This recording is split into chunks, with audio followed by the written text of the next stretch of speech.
Сәлем баршаңызға. Бүгін сіздерге асқабақ қосылған өте дәмді манты жасаудың жолын көрсетемін. Видеоны соңына дейін көріп, сіздер де жасап көріңіздер. Ең бірінші қамырымызды илеп қоюымыз қажет. Ол үшін ыдысымызға суымызды құямыз, бір жұмыртқа қосамыз және де татымына қарай тұзымызды қосамыз. Бір келкі болу үшін вилкамен кішкене араластырып жібереміз де, керегінше ұнымызды қосып, орташа қаттылықта қамыр илейміз, жұмсақ болып қалмауы қажет.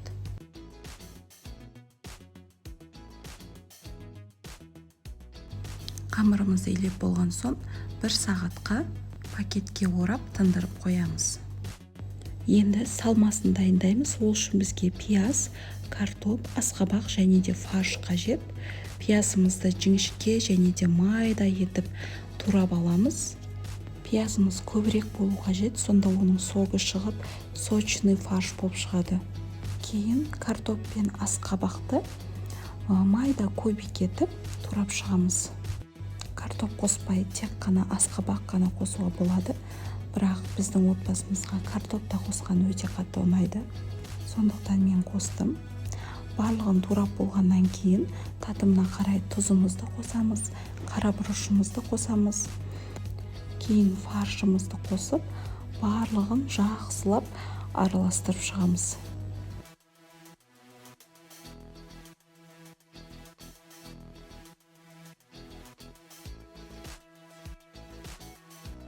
Енді қамырымызды жаямыз.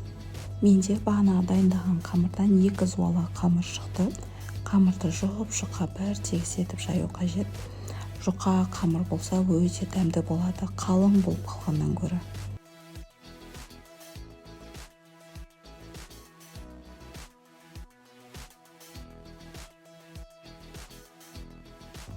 Қамырды жұқа етіп жайып болған соң, видеода көрсетілгендей етіп, осылай зигзаг етіп жинап, барлығын видеода көрсетілгендей етіп кесіп шықсаңыздар, барлық қамырдың өлшемдері бірдей көлемде болады.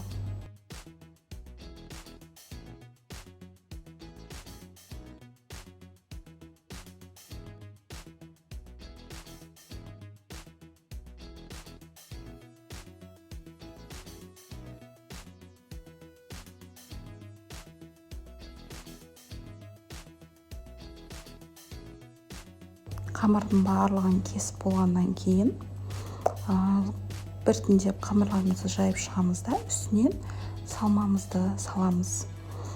Яғни қатты толы тасып кетпейтіндей орташа етіп салып шығамыз.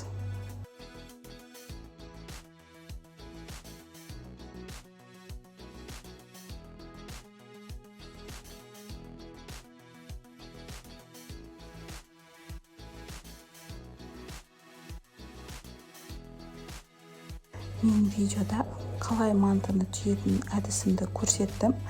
Бұл барлығы осылай түйеді деп ойлаймын. Білмейтін адамдар болса, жақыннан асықпай түсіріп шықтым видеоға. Бірінші рет жасап жатқан немесе істей алмай, манты түйе алмай жүрген адам болса, қарап істесеңіздер өте оп-оңай. Кішкентай кезімізден анамыз осылай түйуді үйреткен мантыны. Мен үшін ең оңай әрі жылдам түйіліп дайын болатын манты. Мантылерімізді түйіп болғаннан кейін мантоваркамыздың әрбір протеиндерін майлап шығуымыз қажет. Майланған протеиндерге мантылерімізді барлығын салып шығамыз. Бір жағынан мантоваркамыздың кастрюлясына су құйып, газға қайнатуға қойып қоюды ұмытпаңыздар.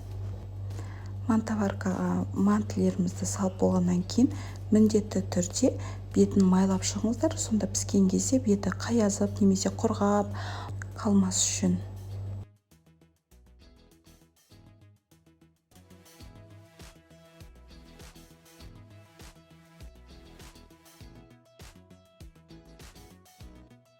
Кастрюлядағы суымыз қайнаған кезде протеиндерімізді қойып, бетін жақсылап жабуымыз қажет, ауа өтпейтіндей етіп. Орташа отта 45-50 минут аралығында пісіріп аламыз. Мінекей менің мантлерім дайын. Қамыры жұп-жұқа, ішіндегі салмасы сочный болып шығады. Бетіне кез келген талғамыңыз бойынша подлива қоссаңыздар болады. Сіздер де осы рецептпен жасап көріңіздер. Ас болсын. Менің каналыма тіркелуді ұмытпаңыздар. Егер де видео ұнаса, лайк басып, комментарий жазуды ұмытпаңыз. Және де менің каналымнан басқа да көптеген пайдалы ақпараттар мен рецепттер көре аласыздар.